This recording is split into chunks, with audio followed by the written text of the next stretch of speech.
बिस्मिल्लाहिर्रहमानिर्रहीम। अस्सलाम वालेकुम नाज़रीन, live with doctor Shahid Masood के साथ मैं हूं नाडा अली। नाज़रीन, वज़ीर आज़म इमरान खान साहब की ज़ेर सदारत आज हुकूमती रहनुमाओं का एक अहम इजलास हुआ। इजलास में वज़ीर आज़म इमरान खान साहब ने इज़हार ख्याल करते हुए कहा कि अफगानिस्तान के मामले पर पाकिस्तान पर प्रेशर आ सकता है और पाकिस्तान पर प्रेशर आने की वजह से हमने दबाव में नहीं आना बल्कि बेहतरी के लिए हमने इक़दाम करने हैं। जबकि कोविड के बढ़ते केसेस के पेश नज़र सिंध में सख्त तरीन इक़दाम करने का फैसला किया गया है। दूसरी जानिब बिलावल साहब कहते हैं कि ये कैसी मदीना की रियासत है, वज़ीर आज़म साहब के खिलाफ तकरीर करो तो नैब जो है वो नोटिस भेज देता है। इस समेत दिन भर जो अहम मौज़ूआत रहे हैं उन पर बात करेंगे। हमारे साथ स्टूडियो में मौजूद हैं डॉक्टर शाहिद मसूद। अस्सलाम वालेकुम डॉक्टर साहब। वालेकुम जी, आपको डॉक्टर साहब, वज़ीर आज़म साहब ने जो आज गुफ्तगू की है, कहा है कि अफगानिस्तान के मामले पर पाकिस्तान पर प्रेशर आ सकता है। क्या समझते हैं कि क्या बेहतरीन ऑप्शंस है जो इस वक्त वज़ीर आज़म साहब या हुकूमत कंसिडर कर सकती है? इंटरव्यू दिया उन्होंने एक बहुत अच्छा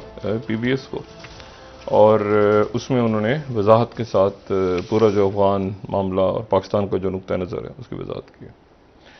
लेकिन ये पाकिस्तान की सियासत पे बात करने से पहले दो बातें ऐसी हैं जो मैं चाहूँगा कि थोड़ा सा, एक तो ये है कि कोविड के हवाले से हम डेल्टा जब आया था शुरू में तो हमने उस वक्त भी बात की थी, फिर दोबारा भी बात की, और यूनिवर्सिटी कॉलेज लंदन की जो रिपोर्ट लेटेस्ट आई है लैंसेट में जी 2 रोज़ पहले जी उसके हवाले से बात की, और वो ये कहती है कि जो वैक्सीन्स जिन लोगों ने लगवाई हैं उनके अंदर जो मुदाफ़ियत थी वो वक्त गुजरने के साथ साथ कम हो रही है। यानी इसका मतलब ये है कि एक शायद अगर 2 डोजेस थी तो शायद तीसरी की ज़रूरत पड़ेगी कुछ अरसे के बाद, और अगर 1 डोज वाली वैक्सीन है तो दूसरी डोज की। तो ऑलरेडी जो फाइज़र है या बाकी जो एस्ट्राजेनेका है और बाकी जो मॉडर्ना, सारे ये सारी जो कंपनीज हैं इन्होंने इजाज़त मांगी और इन्होंने अपनी तहकीकात की हैं अब खुद, और बड़ा फेयर बड़े तरीके से उन्होंने कहा है कि जी लोगों के अंदर मुदाफ़ियत पैदा हुई, यानी एंटीबॉडीज़ पैदा हुई, लेकिन वो एंटीबॉडीज़ जो हैं वक्त के साथ साथ 2 या 3 महीने बाद जो है वो 4 महीने बाद 6, अभी वो 6 महीने का कह रहे हैं कि 6 महीने बाद जो है वो थोड़ी सी कम हो जाती हैं, तो हमें इजाज़त दी जाए कि एक तीसरी डोज। तो अभी ये बात सिर्फ डिस्कशन के लेवल तक है और ये डिस्कस हो रही है। अच्छा, एक तो ये बात हो गई, तो इसको जहन में रखें कि अगर वैक्सीन आपने लगवा ली है, जो जिनको कहते हैं ब्रेक थ्रू केस का मतलब ये है कि वैक्सीन लगवाई हुई है और कोविड हो गया, तो ये ब्रेक थ्रू केसेस हैं और ये हो रहे हैं और ये होंगे, और इसलिए होंगे कि 100% वैक्सीन तो कभी भी नहीं थी। किसी ने कहा था हम 60% जो है वो तहफ़्फ़ुज़ फराहम करेंगे, किसी ने कहा था 90% करेंगे, 96% करेंगे, लेकिन जब वो आके लोगों को लगी तो जो 96 वाला था वो 80% तक उसमें मुदाफ़ियत आ गई। ठीक है, ज़रूरी नहीं होता कि जो लैब रिजल्ट्स हों या जो ट्रायल के रिजल्ट्स हों, जब वो मैसिव पॉपुलेशन में आप यूज़ करते हैं तो ज़रूरी नहीं कि वो एक वही स्टडी जो है वो लोगों पर आएगी। तो असल जो बात है वो ये है कि इसमें एहतियात और एहतियात।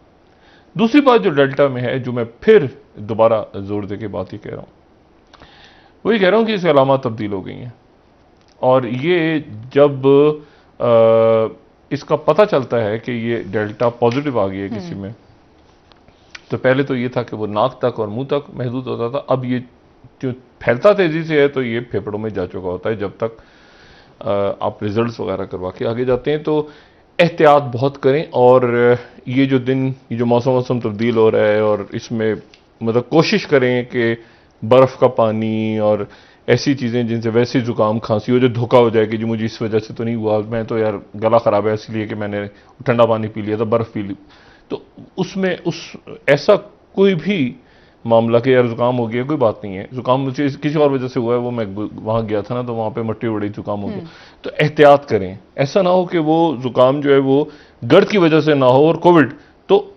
एहतियात करें, मतलब जो है वो अपनी सेहत का एहतियात करें, मास्क पहने, और लोगों से डिस्टेंस के हवाले से ये बहुत इंपॉर्टेंट बात है जो मैंने पहले भी की, जो कल भी कही और परसों भी की, दोबारा दोहरा रहा हूँ कि ये अगर हवा मतलब दूसरे शख्स से जो मुतासिर है उससे अगर एक वायरस उसने छींक मारी या वो खांसा या कोई भी बात उसने ज़ोर से बात भी की, तो अगर वो एक वायरस उसकी तरफ से आता था तो अब वो 1200 वायरस, यानी ये ज़्यादा तादाद में वो आगे जो है वो फेंक रहा है, जो भी मरीज है वो ज़्यादा, और फिर वो ज़्यादा मल्टीप्लाई हो रहे हैं वायरस, उनकी मल्टीप्लिकेशन ज़्यादा है। तीसरी बात जो हमें वो ये है कि पहले ये था कि जी आप किसी ऐसी जगह पे जहाँ कोई मरीज हो या मुतासिर, मरीज तो नहीं यानी मुतासिरा, यानी जिनको कोविड है, तो वहाँ पर आप 15 मिनट या 10 मिनट तक ठहरें तो फिर आपको चांसेस हैं कि मतलब है कि कोविड होने के चांसेस हैं। अब उसका टाइम शॉर्ट हो गया है, वो 2 से 3 मिनट हो गया। आप अगर किसी ऐसे शख्स के पास जो कि कोविड जिसको हुआ है डेल्टा, और उसके 2 या 3 मिनट तक उसके पास रहे बात की, तो 2 या 3 मिनट ही काफ़ी हैं, आपके ऊपर इतना वो वायरस फेंक देगा वो कि आप उससे मुतासर हो जाएंगे। तो लेकिन वैक्सीनेशन,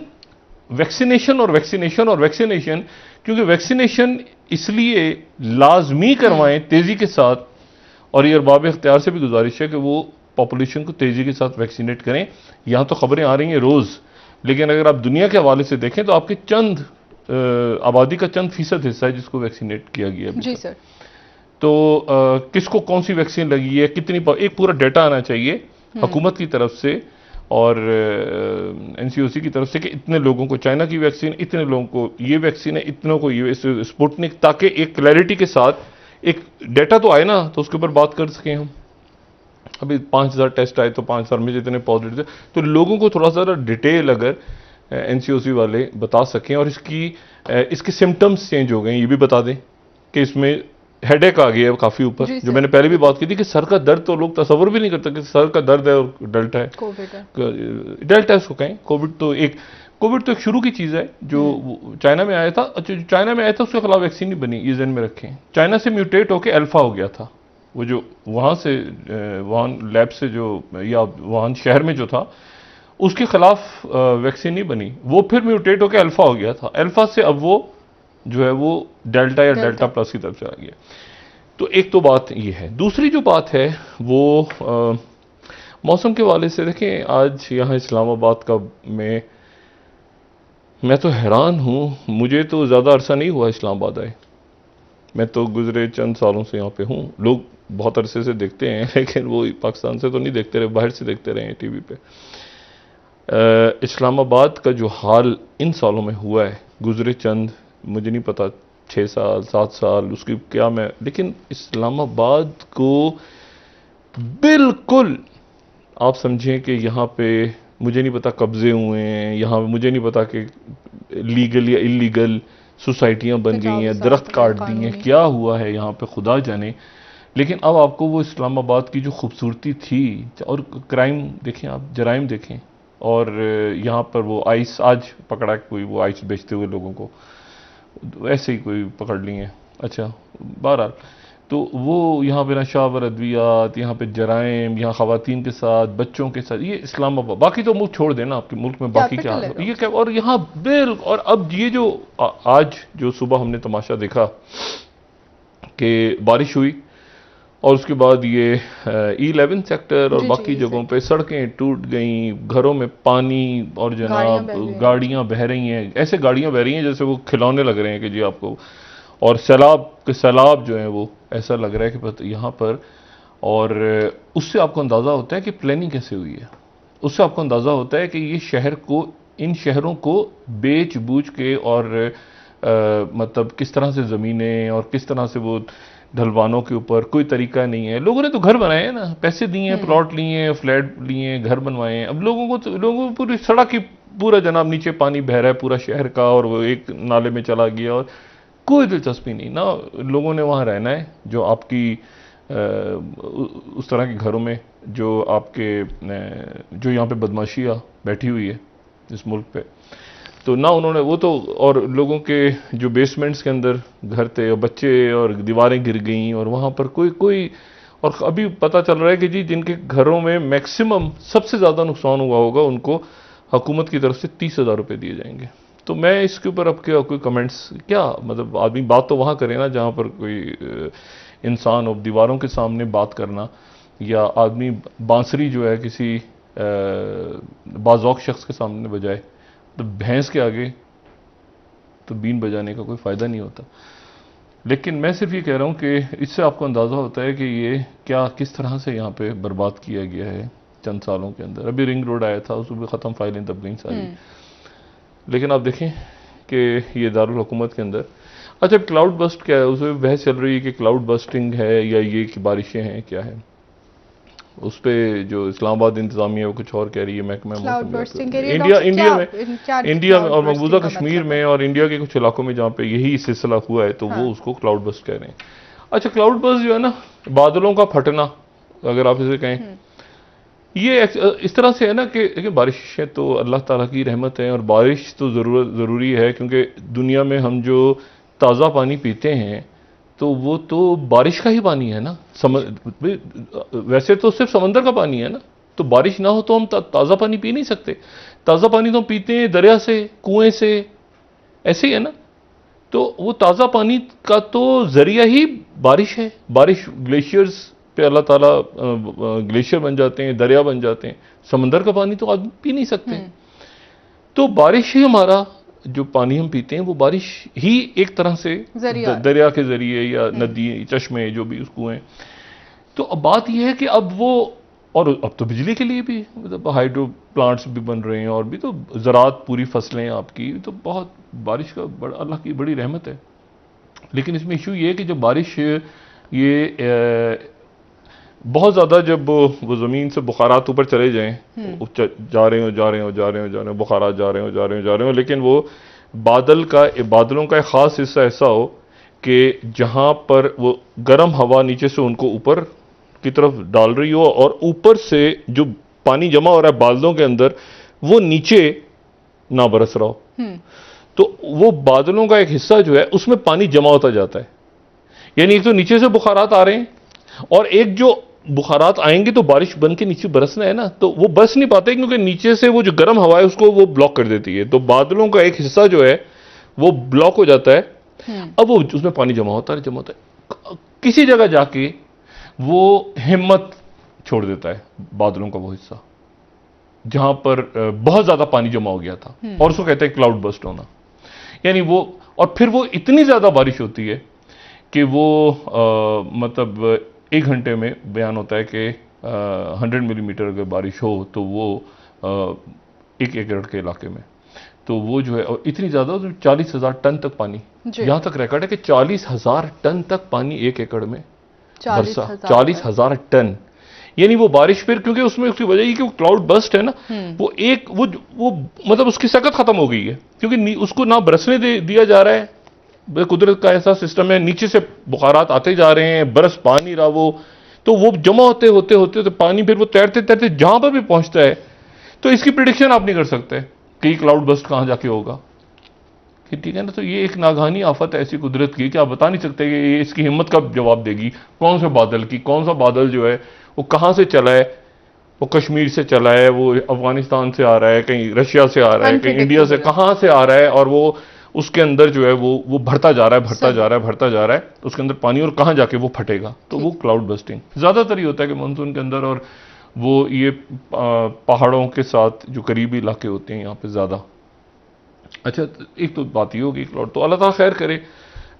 बारिशें भी चल रही हैं मानसून की, लेकिन उसके साथ साथ ये भी एक तकलीफ हुई। लेकिन तकलीफ के अंदर जो ज्यादा बात आई ना, वो ये मनाजिर देख के आई।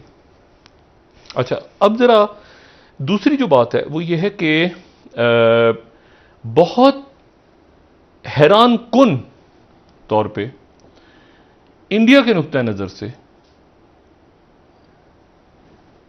सेक्रेटरी एंथनी ब्लिंकन का दौरा बुरी तरह से इंडिया के नुक्ता नजर से बदतरीन नाकामी से दो चार हुआ है। ठीक, और मैं बदतरीन कह रहा हूं इन्वर्टेड कॉमर्स में।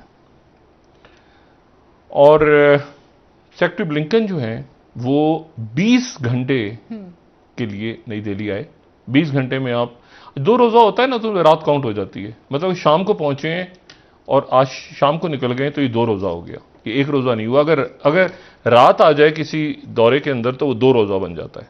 तो वो कल शाम को पहुंचे थे, आज से उन्होंने अपनी मसरूफियात शुरू की, तो और अभी वो 5:30 बजे भारतीय वक्त के मुताबिक चले गए।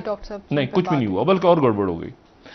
गड़बड़ उसमें ये हुई कि उन्होंने एक तो उनकी सिविल सोसाइटी के अरकान से मुलाकात हुई। अच्छा, ठीक। अच्छा, जो सिविल सोसाइटी के अरकान से उनकी मुलाकात हुई तो उसमें सुबह से उनकी स्टार्ट करते हैं ना, उनकी 3-4 इंगेजमेंट्स हैं, उस पर बात कर लेते हैं। एक तो उन्होंने सिविल सोसाइटी के लोगों से मुलाकात की और उस मुलाकात की बस अहमियत ये है कि डोंगप डोनचप चंग ये उसमें मौजूद थे सिविल सोसाइटी की मुलाकात में, जो कि जलावतन गवर्नमेंट है तिब्बत की, जो कि नई दिल्ली में, तो उनके जो नुमाइंदे हैं नई दिल्ली में, और जो सिंह योंग जो कि जलावतन हुकूमत के सरबराह या सदर या वजीर जो भी उनको हेड करता है, उसका इलेक्शन लड़ने जा रहे हैं, वो उस सिविल सोसाइटी के ग्रुप में मौजूद थे। अलग मुलाकात नहीं की। और ये दलाई लामा के नुमाइंदे हैं, ये 40 साल से उनके साथ हैं और बड़े उनके क्लोज, ठीक है। और ये हो सकता है कि अगले सिंह योंग भी हों। सिंह योंग से मतलब ये है कि जो जलावतन हुकूमत भारत में मौजूद है उसका जो सरबराह है दलाई लामा नहीं। दलाई लामा थे 2010-11 तक। उसके बाद उन्होंने अपने आप को वो रूहानी पेशवा हैं और वो आप समझ लें कि एक तरह से ये जो हुकूमत है ये उनको रिपोर्ट करती है, लेकिन वो सियासत से, हाँ, सियासी हुकूमत एक अलग से है जो कि जलावतन हुकूमत है। तो उसके जो इलेक्शन अगर ये उनके दलाई लामा के जो भाई हैं ये भी ये जलावतन हुकूमत के सरबराह रहे हैं जिन्होंने CIA के लिए काम किया था। अच्छा, तो एक तो इसमें ये बात मेरे लिए इंटरेस्टिंग है और ये जाहिर है कि ये मैसेज उन्होंने तिब्बत के हवाले से भेजा और तिब्बत की जलावतन हुकूमत पे बहुत बात कर चुके हैं और चंद रोज पहले शी जिनपिंग ने दौरा भी किया था। अच्छा, अब उसमें हुआ क्या? एक तो उन्होंने ये मुलाकात की, फिर उसके बाद उनकी मुलाकात हुई अजीत डोवल के साथ और उनकी मुलाकात हुई जयशंकर के साथ जो उनके वजीर खारजा हैं, और फिर उसके बाद उनकी मुलाकात हुई वजीर आजम मोदी से और उसके बाद वो चले गए। अच्छा, जो अजीत डोवल से मुलाकात हुई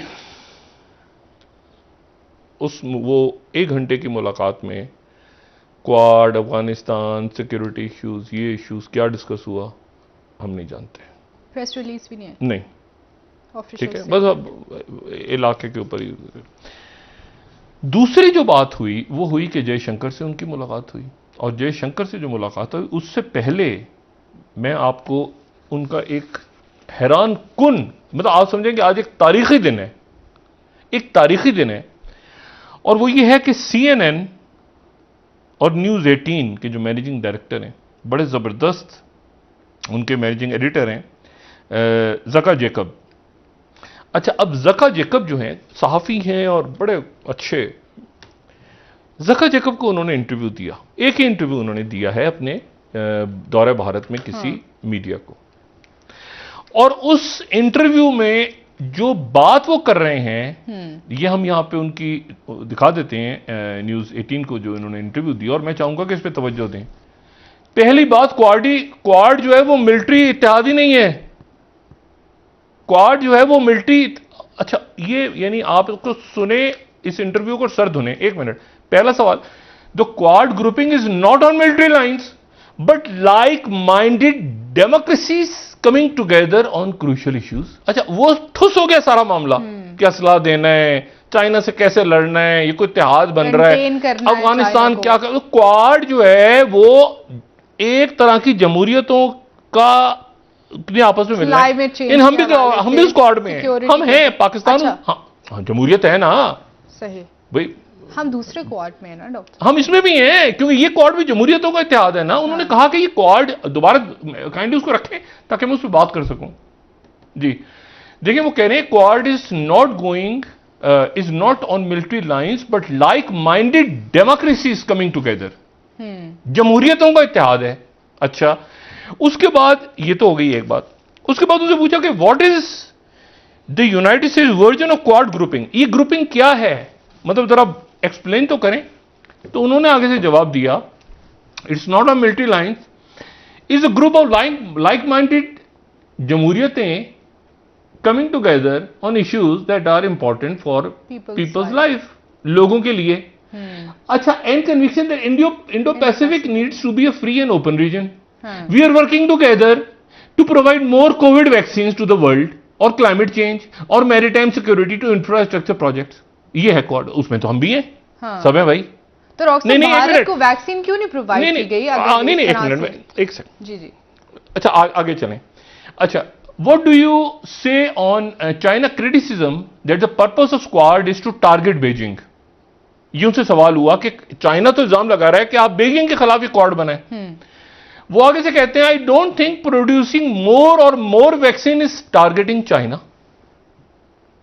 ज्यादा वैक्सीन पैदा करना चाइना के खिलाफ तो नहीं है, it's more of trying to help the region and world to get rid of virus. सवाल हो रहा है, क्वाड का जवाब आ रहा है वायरस का और वैक्सीन का।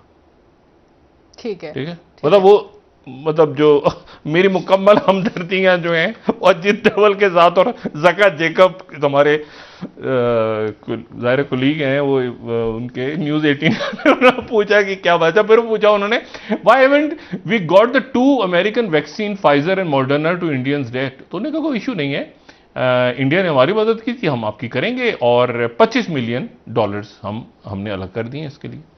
अच्छा, उसके अगले सवाल पे आ जाएं। अब सवाल देखें और जवाब देखें। हम 9/11 के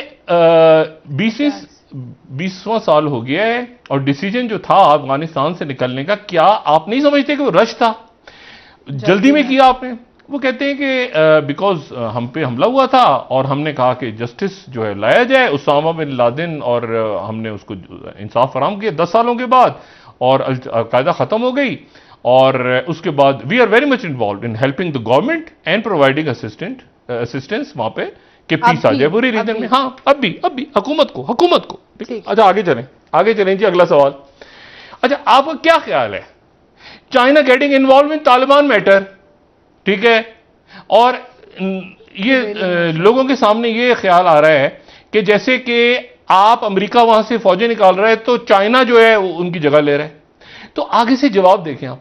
वो कहते हैं सेक्रेटरी ब्लिंकन, अफगानिस्तान में बहुत से मुल्कों के इंटरेस्ट हैं, पाकिस्तान है, एशिया है, सेंट्रल एशियन कंट्रीज हैं, हर एक का इंटरेस्ट है रीजन में, लेकिन ईरान नाम लिए बिल्कुल, लेकिन कोई नहीं चाहता कि तालिबान के हाथ में हुकूमत चली जाए। सब चाहते हैं कि मुज़ाकरात हो, everyone has an interest in peaceful resolution of conflict. सवाल क्या था, जवाब क्या?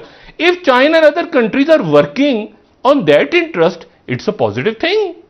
ये तो बड़ा अच्छा है कि चाइना काम कर रहा है। तो ठुस उधर से जैकब देखा ठुस।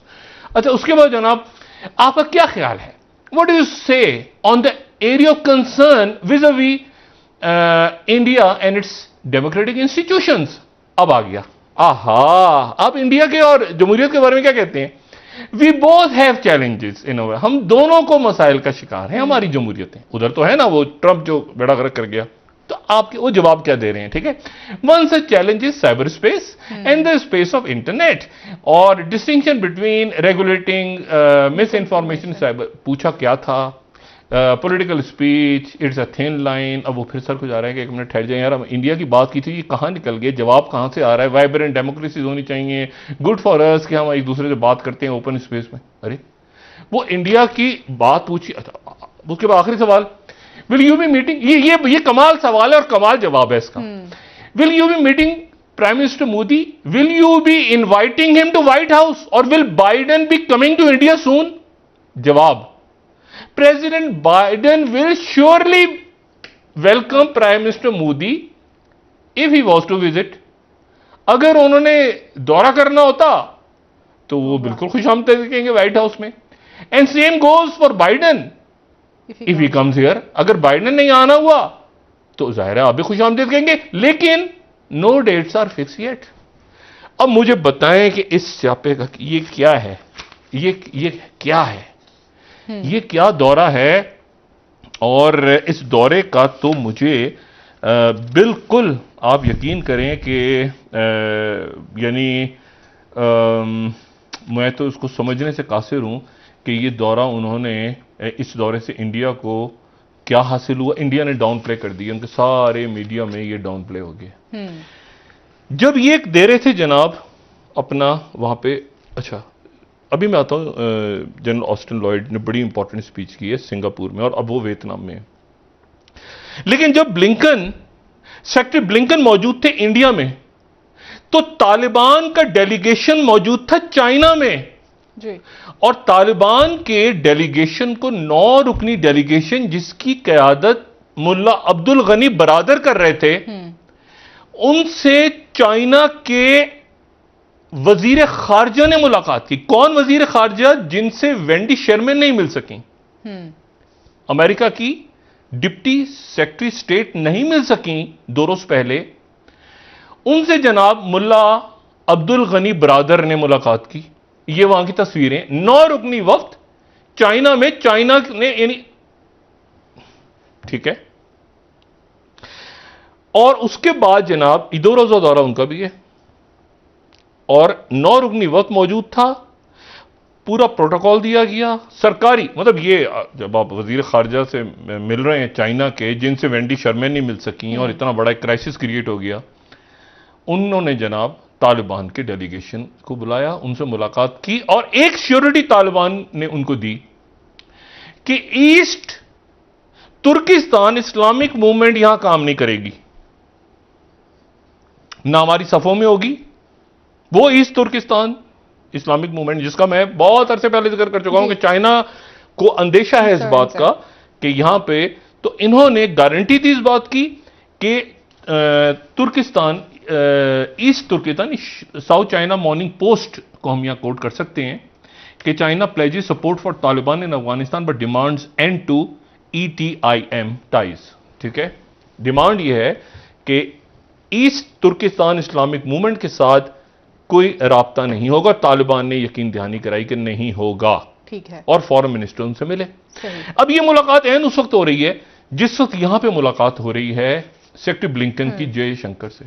तो अगर आप सेक्रेटरी ब्लिंकन को और अजीत डोवाल से, तो अगर आप, 2 बड़ी ताकतें दुनिया की, तो अगर आप समझें कि सेक्रेटरी स्टेट हैं एंथनी ब्लिंकन और चाइना के वजीर खारजा हैं वांग यी, तो सेक्रेटरी ब्लिंकन की मुलाकात हो रही है अजीत डोवाल के साथ, और अजीत डोवाल का जो मुतबादिल चाइना के नजदीक है वो है मुल्ला अब्दुल गनी बरादर। तो मुल्ला अब्दुल गनी बरादर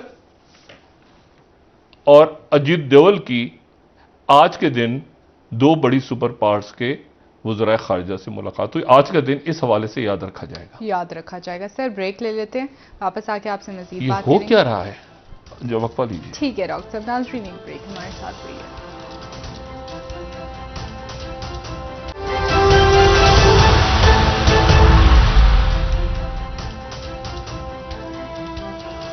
वेलकम बैक नाज़रीन। जी डॉक्टर साहब, मौजूदा हालात में जो कंटेन चाइना की बात करता रहा अमेरिका, इंडिया को मशवरे देता रहा, कहीं फ्रंट लाइन पे लाके इंडिया को डंप नहीं कर दिया? नहीं, डंप नहीं। मेरा ख्याल है कि इंडिया का जो असल है ना इशू, वो अफगानिस्तान में इंडिया को क्या रोल मिलता है, ये एक सवाल है जी। अमेरिकन खुद जो है वो मतलब वो बिसात पे खुद मोहरों को बिछाएंगे। अमेरिका एक बड़ी पावर है और ये बात ध्यान में रखें कि उनके पास बहुत तजर्बा है, बहुत सारी चीज़ों का उनके पास तजर्बा नहीं है, मतलब उस तरह का तजर्बा नहीं है जैसे चाइना के अंदर काम हुआ है चंद सालों के अंदर अंदर और इकॉनमी, लेकिन बहुत सारी चीज़ों को उनके पास बहुत तजर्बा है। वो यहाँ पर कैसे उन्होंने किस रीजन में प्ले करना है, ये कार्ड्स वो खुद खेलेंगे। मेरा नहीं ख्याल कि कोई डिक्टेट करवा पाएगा उनको। और मुझे ये भी नहीं पता कि हमारे जो नेशनल सिक्योरिटी एडवाइज़र जो गए हैं, जिनका दौरा जो है वो थोड़ा सा तवील भी हो सकता है, यानी चंद रोज़ का भी हो सकता है, 1-2 रोज़ का नहीं, तो वो नेशनल सिक्योरिटी एडवाइज़र जो जैक सलिवन है, उनसे भी उनकी मुलाकात है। अच्छा, साथ जो मुलाकातें उनकी हो रही हैं उसमें जो दीगर सिक्योरिटी हुकाम के साथ भी मुलाकातें वगैरह हैं, उसमें DGI-SI भी मौजूद होंगे। अच्छा, ठीक। अच्छा, अब उसमें से अगर तो सेक्रेटरी ब्लिंकन से उनकी मुलाकात होती है, वापस जा रहे हैं सेक्रेटरी ब्लिंकन, कोयत अभी तो निकल गए, कोयत पहुंचेंगे, कोयत से वापस चले जाएंगे। मुझे नहीं पता कि उनके साथ मीटिंग, क्योंकि उनके साथ तो मीटिंग बनती है शाह महमूद कुरैशी साहब की, तो शाह महमूद NSA की मीटिंग तो NSA से मिलती है और अमेरिकन इसमें बड़ा इस पे, यानी ये जो बाइडेन एडमिनिस्ट्रेशन है खास तौर पर, ये एडमिनिस्ट्रेशन चूंकि मैं जैसे समझता हूँ कि ये best of the best minds हैं इस एडमिनिस्ट्रेशन के अंदर, क्योंकि इस एडमिनिस्ट्रेशन को जो चैलेंजेस हैं वो चैलेंजेस शायद किसी और प्रेसिडेंट को नहीं रहे। ट्रंप के पास आए तो ट्रंप ने तो एक अजब सा एक सूरत हाल क्रिएट कर दी, तो इन्होंने अपने इत्तेहादियों को साथ भी रखना है, इत्तेमाद भी दिलाना है, मगर कितना, ये फैसला अमेरिकन ने करना है। तो इंडिया में जो असल मैसेज गया वो चाइना को चला गया तिब्बत के हवाले से। सही, कि तिब्बत के जो नुमाइंदे हैं वो उन्होंने मुलाकात की। वॉशिंगटन पोस्ट ने भी इस पे तबसरा किया, तो उसमें भी अगर वॉशिंगटन पोस्ट का वो हम उसकी लास्ट लाइंस अगर 2-3 दिखा सकें इस मीटिंग के बारे में जो वॉशिंगटन पोस्ट ने लिखा है, अगर उसकी स्लाइड बनी हुई है तो हम दिखाएं। अभी लास्ट लाइन जो है, स्पीकिंग टू द अच्छा which also include Japan, Australia, अच्छा बिल्कुल लास्ट लाइन्स पे जाएंगे जरा, इस मजमून की जो लास्ट लाइन है। अच्छा, Blinken describe two countries largely, अच्छा to find a peaceful solution of one conflict, flash out जो है वो क्वाड। अच्छा, उसके बाद ये हो गया, ठीक है। अच्छा, उसके बाद और दिखाएं लास्ट में, बिल्कुल लास्ट में जो बात है उसमें वो ये है इस वाशिंगटन पोस्ट की तज़िये में भी कि जी इसमें कुछ नहीं है असल में, इस दौरे का कोई मतलब बिल्कुल जो क्लोजिंग लाइन है वो शायद हमारे थोड़ी देर में दिखा देंगे प्रोडक्शन टीम। इसकी जो लास्ट लाइन है वो यही है कि इसमें कुछ नया नहीं, ठीक है। इस मीटिंग से हैरत हुई है, इसमें नई बात कुछ भी नहीं। अच्छा, अब इसमें जो मेरे नज़दीक जो इशू इसमें आ रहा है वो ये है कि फिर इस इशू का मतलब वैक्सीन देने के लिए वो गए थे, क्या ऐसी बात थी क्लाइमेट चेंज के हवाले से, और पब्लिक उनसे पूछा कि जी जमहूरियत के हवाले से, तो उन्होंने कहा कि मतलब वो एक टॉन्टिंग सा जो जुमला था उनका जो उन्होंने जयशंकर के साथ मुख्तसर सी बातचीत की मीडिया से, तो उसको भी वॉशिंगटन पोस्ट ने हाईलाइट किया। अच्छा, अब सवाल यह पैदा होता है कि अब जनाब पाकिस्तान से क्या बात होती है, क्योंकि ज़ाहिर ऐसा तो नहीं है कि इंडिया को अगर उन्होंने इस तरह से बात इंडिया से की है तो सारा का सारा ताज उठा के पाकिस्तान के सर पर रख दिया जाएगा, ऐसा भी नहीं होने जा रहा। अमेरिका का प्रेशर पाकिस्तान पे बढ़ेगा। अच्छा, और इसी दौरान जो है ये अफगानिस्तान में जो हुकूमत बैठी है, अशरफ गनी के लिए उनको बहुत बड़ा सेटबैक है, बहुत बड़ा उनके लिए। इससे बड़ा कुछ सेटबैक हो ही नहीं सकता कि उनके आर्मी चीफ को पहले मना कर दिया गया कि आपने जाना नहीं है वहां, ताकि जरा सी भी बात ऊंची नहीं, ये तासुर भी ना जाए कि ब्लिंकन की मौजूदगी में उनके आर्मी चीफ मौजूद थे और आर्मी चीफ ही शो कर रहे हैं, जो स्टाइल होता है मीडिया का, वो भी साथ थे तो अफगानिस्तान में नहीं, उन्होंने बिल्कुल कहा उधर ही बैठ जाओ, जो मैंने कल भी बात की थी। और सेक्रेटरी ब्लिंकन ने आके क्वाड और जमहूरियतें और वैक्सीन और तिब्बत और ये करके और क्या आगे, लेकिन चूंकि ये मिलिट्री लाइंस पे है ही नहीं इत्तेहाद, तो फिर असलहा कैसे मिलेगा इंडिया को? देखिए, कुछ बातें ऐसी हैं जो पब्लिक में आप कह देते हैं। ये इंटरव्यू जो है ये पब्लिश हो, प्रिंट होकर टीवी पे, ये टीवी है उनका जो CNN और न्यूज़ 18 है, टीवी पे आपने कह दिया कि क्वाड मिलिट्री लाइंस में नहीं है, तो फिर मिलिट्री लाइंस पे असलहा कौन सा मिलेगा, तो कैसे मिलेगा, तो वो किस सब बात का है। उसको बाद में टिल फर्दर ऑर्डर्स, तो उसको वहीं रोक दिया इंडिया के साथ। और फिर बहुत ज्यादा तवक्कुआत के बरक्स नरम गुफ्तगू की सेक्रेटरी ब्लिंकन ने। जो चाइना का रिस्पांस था, उस रिस्पांस जो वेंडी शर्मन जो आखिरी दिन मिलने में कामयाब हो गई थी शाम को चाइना के वजीर खारजा से, लेकिन उसके बरक्स इन्होंने बड़ा मध्यम भेजा।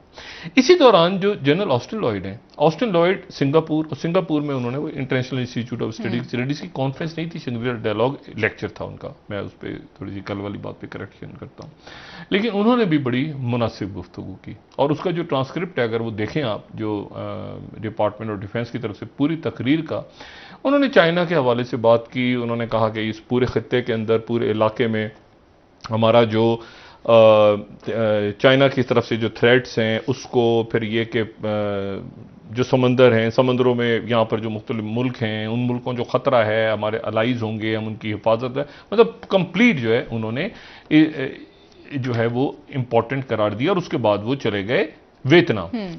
अच्छा, अब वो वियतनाम में, और वियतनाम में आज उनका अभी बड़ी इंटरेस्टिंग है, 2 रोज़ आई है ना, कल मुलाकातें होंगी वियतनाम की क़यादत से, लेकिन आज जो शाम को अभी जो उन्होंने दौरा किया है वो वहाँ पे वियतनाम में हिल्टन होटल है उनके कैपिटल में।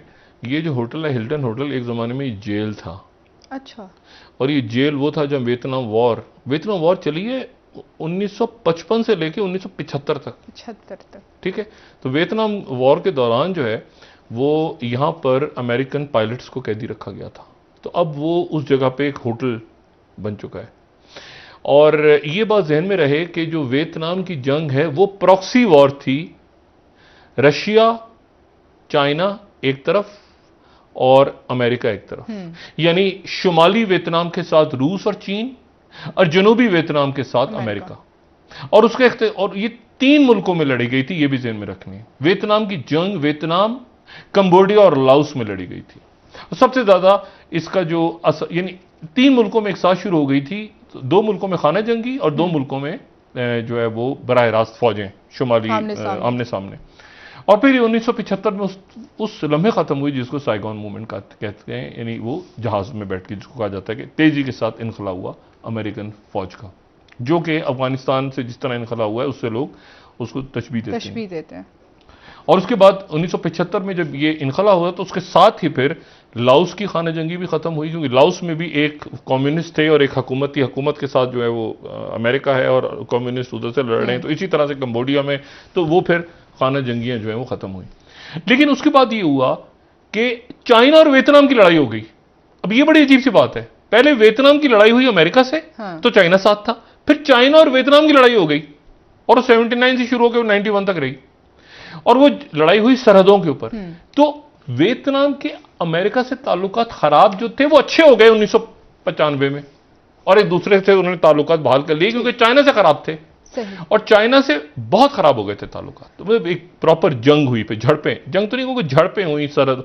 तो वियतनाम जो है वो आहिस्ता आहिस्ता आहिस्ता उसको अमेरिका अपने स्फीयर में ला रहा है। लेकिन वियतनाम की सबसे ज्यादा तिजारत चाइना के साथ है। और वियतनाम नहीं चाहता कि वो इस फड्डे में पड़े, क्योंकि वियतनाम जो है उसने तरक्की की है बहुत तेजी के साथ, और वहां की जो मैंने कहा कि 30% तिजारत है वो चाइना के साथ हो रही है उनकी। और वो तो वहां पर जो अमेरिका ने अपनी बेसिस बनाई थी बड़ी जबरदस्त अंदर मुल्क के अंदर, जो उनकी मिलिट्री जहां पर यूएस मिलिट्री थी, जो कहीं होटल कोई कुछ बन गया, कोई ये बन गया, खाली पड़ी है जगह, अमेरिका चाहता है कि वो जगह दोबारा ले ले वियतनाम से। और वियतनाम से कहे कि जी आपको चाइना से खतरा है फ्यूचर में, तो ये जगह हमें दे दें, हमारी बनाई हुई जगह है, आप देखें ना, हम तो साइगोन उसमें निकल गए। बिल्कुल ऐसा ही है कि आज से 20 साल के बाद या 25 साल के बाद अमेरिका आया और कहे कि हमें बगराम एयरबेस दे दें दोबारा।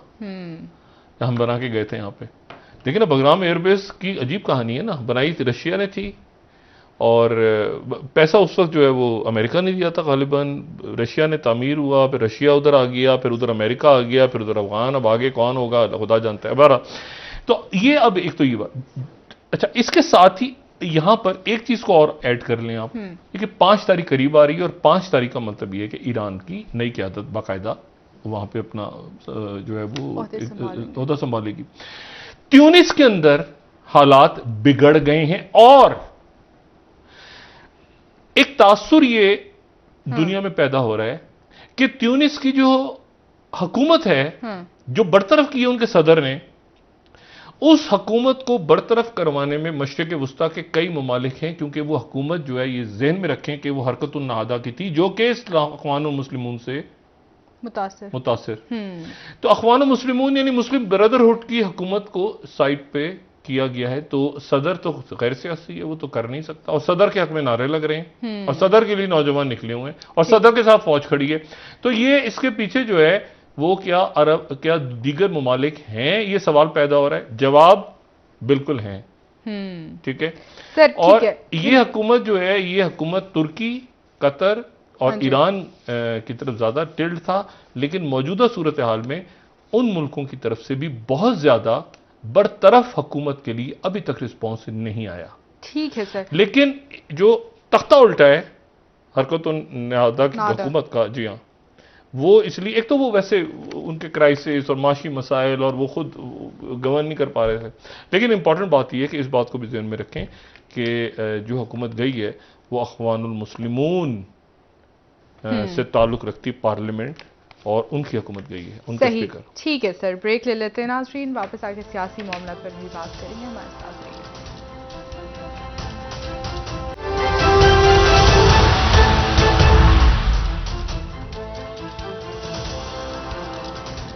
वेलकम बैक नाज़रीन। जी डॉक्टर साहब, ट्यूनिस फसादात के हवाले से आप बात कर रहे थे, मुस्तकबिल क्या देख रहे हैं और ये तमाम तर फसादात किस रुख तमाम मामलात को लेकर जाएंगे? देखिए, मुझे ये ट्यूनिस में जो कुछ हो रहा है, ये मेरा ख्याल है कि ये शायद दूसरे मुल्कों तक कुछ कहा नहीं जा सकता, लेकिन शायद ना फैले, क्योंकि मिस्र जो है इश्यूज तो हैं, इजिप्ट के अंदर भी गवर्नेंस के इश्यूज हैं, लेकिन वहाँ जनरल सिसी जो है उन्होंने बड़ी हद तक काबू किया हुआ है सिचुएशन को। अच्छा, और इसी तरह से लेबनान के अंदर जहाँ बहुत ज़्यादा बेचैनी है और जहाँ पे साद हरीरी चले गए, वहाँ पर भी इंटरम एक प्राइम मिनिस्टर आ गए। असल प्रॉब्लम पैदा हो रही है जो माशी बदहाली और ख़राब बदतरीन गवर्नेंस, और इन मुल्कों में लोग सियासी क़यादतों से बेजार हो गए। अखवान की हुकूमत जो गई है, तो अखवान ये जो पार्लियामेंट गई, तो इनकी फेवर में लोग नहीं निकले। ये देखें ना, इनकी मतलब, क्योंकि उसकी वजह ये कि लोग अब नारों से ज्यादा गवर्नेंस चाहते हैं कि हमें यार नारे जो भी लगा रहे हो, हमारे बिजली का बिल कितना है घर का, हमें पानी मिल रहा है नहीं मिल रहा, हमें वैक्सीन मिल रही है नहीं मिल रही, हमारे मतलब पैसे कितने खाए गए हैं, ठीक है, मतलब मुल्कों में ये इश्यूज चल रहे हैं। नारे तो सबके एक ही तरह के हैं, पाकिस्तान में भी यही हाल है और ये इंडिया में हर जगह, लेकिन लीडरशिप क्राइसिस पूरी दुनिया। अब इशू ये है कि इसके साथ में सिर्फ एक बात ऐड कर लूं कि आर्मीनिया और आज़रबाईजान का झगड़ा दोबारा शुरू हो रहा है, और तीन फौजी आर्मीनिया के बयान हो रहा है। आर्मीनिया क्लेम कर रहा है कि हमारे 3 फौजी जो हैं वो आज़रबाईजान, तो ये हाँ, ये अब देखते हैं, अल्लाह ना करे कि ये तलखी बढ़े। सर बहुत शुक्रिया। आने वाले दिनों में मजीद आपसे जानेंगे। इस हवाले से नाज़रीन प्रोग्राम का वक्त खत्म हुआ, कल इंशाल्लाह दोबारा आपसे मुलाकात होगी। मुझे नाला को इजाजत दीजिए, अल्लाह हाफ़िज़। अपना दोस्तों रिश्तेदारों को दोनों के लोगों का सब ख्याल रखिएगा। अल्लाह हाफ़िज़।